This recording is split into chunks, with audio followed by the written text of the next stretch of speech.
What's up, my brothers from another mother? Got a video to do here, a sponsored request from a viewer. Let's hop straight into it. His question is around his conundrum. It's a three-parter. How do we learn how to be content with who we are, who we're with, and thirdly, what we own or don't own? The funny part is his third question has more to do with money and debt, which is interesting because I'm in the office today. His background situation: he's 46, never had any kids. My parents divorced when he was 14, oldest of three boys, and became the surrogate spouse to his mother. If you've read what's it called? The Truth About Relationships by Neil Strauss. He talks about the enmeshment dynamic that he had with his mom. You might want to check that out. That's a really interesting read. Again, after watching the pain, chaos, and destruction of the divorce with the kids on both mother and father's side, as well as to himself, chose to wait until the likelihood or longevity in a successful marriage was statistically significant for success prior to having kids, which never happened. Has no regrets for being logical and mathematically minded. Eventually had a vasectomy at 30. First marriage was from 20 to 30. Was a little behind the curve on sowing the wild oats. Feel that I have taken care of that for the most part. Serial monogamist, but with observant, wandering eyes and a handful of 5-year relationships. Porn dependence for primary sexual release outlet for the last 30 years. Ingrained novel. You gotta slow that down. That's gonna hijack your life a little bit too much, which I suspect it has. We'll probably hear a little bit more about that in some of the examples you provide. Ingrained novelty-seeking pathways, as well as dependent for stress reduction and self-soothing during times of boredom, loneliness, anger, sadness, stress, or tiredness. Feel his SMV score is between 8 and 8.5. Value possesses. Offers include being athletically fit, personal, intellectual, funny, confident, resourceful, creative, rational, traveled, and experienced. I'm not really sure why you're justifying the things this way. Let's keep going though. I have virtues that correlate to expansion of these attributes. I don't have the 6 6s quite yet, but I'm 5 5ing it. So he's divorced now, but remarried for 3 years. She's 40, similar SMV. I think you said you're 46. She has 3 well-mannered and well-behaved children in tow that are on a positive trajectory. Well, you already know my feelings on dating or even marrying single moms, but let's keep going. 20, female, 18 male, 15 female, minimal stress with X, no chaos. She has a strong, healthy family dynamic. Okay, well, it sounds like you've got low on the stress meter, which is okay. You're both nurses, so you have a combined income of 100K, separate finances with verbal agreements for joint responsibilities. We'll get into that in a bit. In brackets, he says, I understand that I took upon a load of responsibility that you do not recommend for a variety of well-stated reasons. I own them and going to be things choose. Yeah, okay.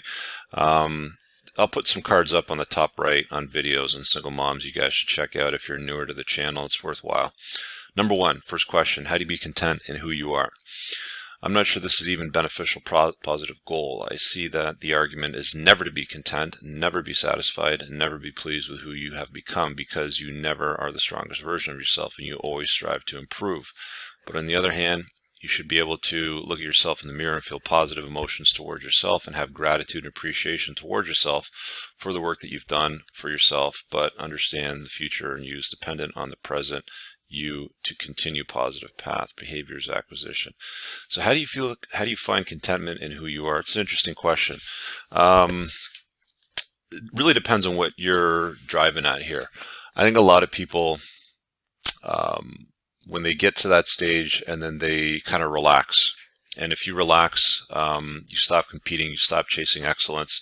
It's not good for you. It's not good for the dynamics of your relationship, your marriage, how your woman's going to see you. Like at the end of the day for you, so let's just kind of boil it down. At the end of the day for you, guys that relax and stop competing, stop working at life, stop chasing excellence, they don't find a lot of satisfaction. I remember when I was a kid growing up, even in my late teens, early 20s, my dad always used to say, there's only 2 states, Rich. There's either growing or dying, and you got to pick one. A tree is either growing or dying. A plant is either growing or dying. It's one or the other. It can never stay still. So, you got to look at it from that perspective. I mean, you kind of hit on it here with your early part. You know, you see the argument that you can never be content. I think it's okay to take a break from time to time. I mean, if you need to unplug and go away for 10 days and go on vacation, put your feet up and, you know, relax. Some people can do that. Personally, when I go on vacation, I can't even stop. I mean, I even kind of work on self-care while I'm away. I'll read books or I'll consume content or I'll do something that's going to, you know, help me level up somewhere in life later on down the line, whether it's understanding, self-care, or whatever. But that's just my take on it. I don't think that you should relax. I mean, you're going to understand that you're going to have to back off a little bit sometimes. Let me put it to you this way. So I've got this guy in one of my men's groups that's in an entrepreneurs forum, and he's an ex-motorcycle racer. He's done very, very well in his career in the past, but he's not a young man anymore. He's a grandfather now. And he knows that he doesn't have the reaction time and the skills to keep up with an 18-year-old kid on a racetrack on a motorcycle. He can try, but he also understands that if he pushes too hard, he could end up in the rhubarb and hurt himself. So I think you have to understand, you know, where you are in life and when there are times to enforce certain boundaries. I always tell guys, you know, if you're younger than 30, definitely 40, definitely 30 for sure, you should be playing to win. And as you kind of get over that hump, over the 40-year-old hump, 50-year-old hump, that's when you start looking at not screwing up. That's when you start looking at you know, playing not to lose sort of thing, which is a slightly different dynamic. I've talked about it before on my channel, so that should resonate. Number two, how do you find contentment with who you are? Okay, oh, sorry, who you're with. Is it possible to that incongruence between partners that may be widening? So he's talking about his marriage now to the single mommy after 3 years. Despite communication of expectations is just due to basic gender indifferences. Is the SMV gap just a basic design disparity due to the bell curves of similar age partners? Should I stay or should I go? Is the younger grass actually greener, crisper, fresher, and more tasty? Sometimes it feels like it's spinach leaves at home versus a buffet salad out there. Are you vegetarian? I'm picking up on what you're throwing down here. Now that I know there's a ton of nutrients and fiber in the spinach leaves at home, but it's hard not to want to add some crisp garlic croutons and sunflower vajizzle in the mix, especially when your partner doesn't let you come near here with croutons or sunflower seeds that you're used to having. These are the regular with previous lovers. Like you said in another video, women tend not to go down the tree when they monkey branch. Okay, so what I meant by that is women don't date or marry down. So if they started out dating a guy with a bus pass and they go to another guy that's leasing a Chevrolet, the next guy will own a BMW sort of thing. So that's what I meant by that. I mean, they don't date back or down financially. I think there's been a few stand-up comments that have made light of that fact. So they don't revert down when they're monkey branching. Men tend not to revert to less sexually explorative mates. Also reasonably true. I mean, I don't know why you would wife up somebody or get into a long-term commitment, especially when you involve the government in your life and she brings kids to the table if she's not exciting on that scope of things. But let's carry on. And that's why a guy will stay with and keep going back to a crazy, emotionally unhealthy sexual beast rather than a stable, that's reasonably true. How do you find contentment in what you own? So before we go to this, you're basically saying, how do you find contentment with who you're with? Well, I'll tell you one thing. I mean, you're certainly not going to arouse the Gina Tingle cues in this woman that you've wifed up if you stop chasing excellence. You know, if you start relaxing, you get lazy, you get fat, you stop chasing excellence. You know, her attraction cues to you will diminish over time. I've said this before in videos. You know, men, when you get in an LTR or marriage with a woman, you know, your attraction sort of declines slowly over time, whereas with women, it's more of a hockey stick. It kind of goes down, it's quite a bit quicker. And this isn't my observation. Like, I'm taking this from books that I've read from authors like Esther Perel, who talk about things like desire in long-term relationships. You might want to check out some of her books. There's one that I've recommended, which is pinned in the description. I've got a recommended reading list in the description of all my videos. So just drop down the description and scroll down to my recommended reading list. Check out Mating in Captivity by Esther Perel. I think you'll get some good frame there. But as far as finding contentment, I think you need to deal with this part first, which is finding satisfaction in yourself, and finding a way to continue to chase excellence and have fun without potentially exposing yourself to risk. Like that example I used earlier, my friend is not going to try to compete with an 18-year-old with better reaction times than him when he's a grandfather, but he can still have fun on the racetrack on a motorcycle, if you know what I'm saying. So that would be the first thing. I mean, as far as this goes, it's a lot harder to dig yourself out of a deeper ditch. So I don't know where you are with that. As far as the LTR goes, but if you're in a very, very deep hole, it's very hard to fix. If you're in a shallow hole, it's a lot easier to get yourself out of that. A lot of guys will keep digging deeper, trying to get themselves out of the hole, and that just doesn't work. It's one of the things that guys do with debt a lot of the times is they try to borrow their way out of debt, and it just doesn't work either. But as far as your scope of understanding goes, you might want to talk on a longer term basis as far as some coaching. There's a link below on that, and we can get into the desired cues that are imperative, but I'm missing a little bit of information, but I think you get the gist. Let's go to number 3. And how do you find contentment in what you own or want to own or likely not own? So this is an interesting one. I like this third part here. I understand that this is simply a perception consideration. I've been through periods of my life where the burden of owning things, having physical custody and responsibility for housing, maintaining transportation things, including the financial sacrifices made in order to acquire these things, such as a burden with the retrospective cost-benefit risk-reward analysis.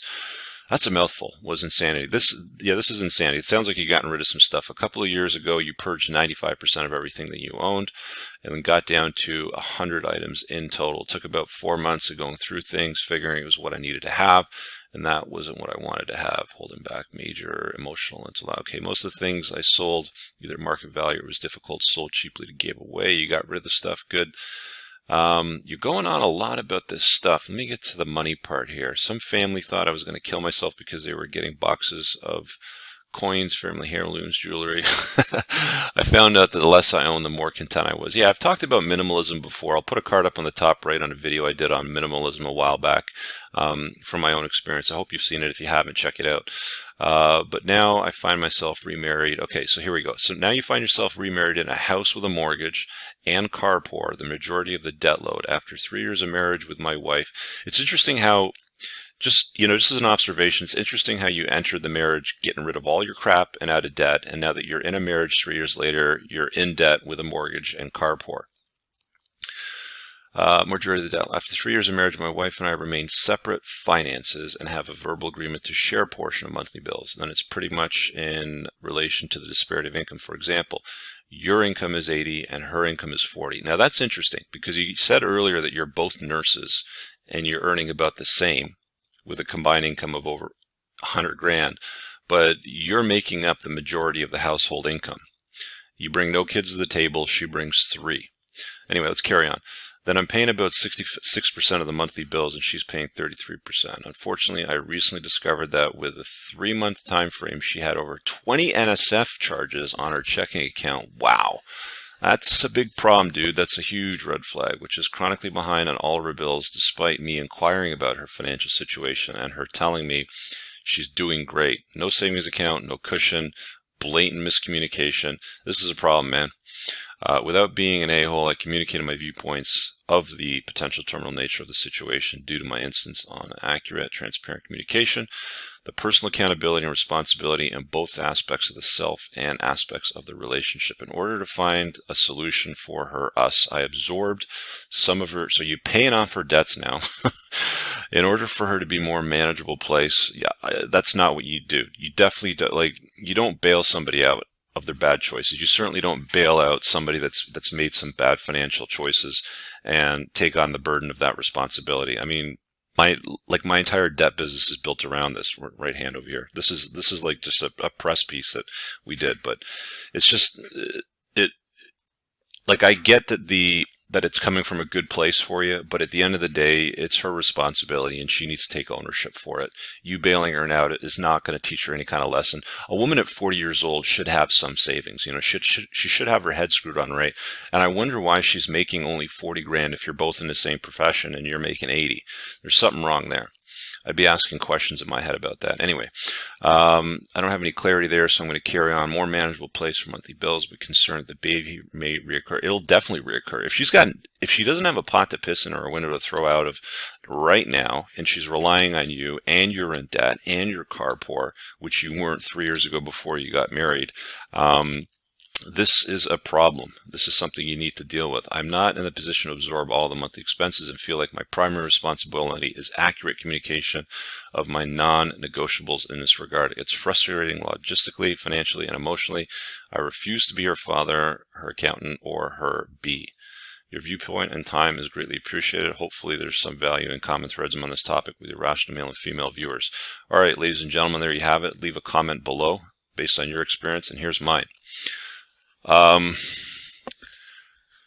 Well, you've made some bad choices. You're asking yourself whether you should continue to compete.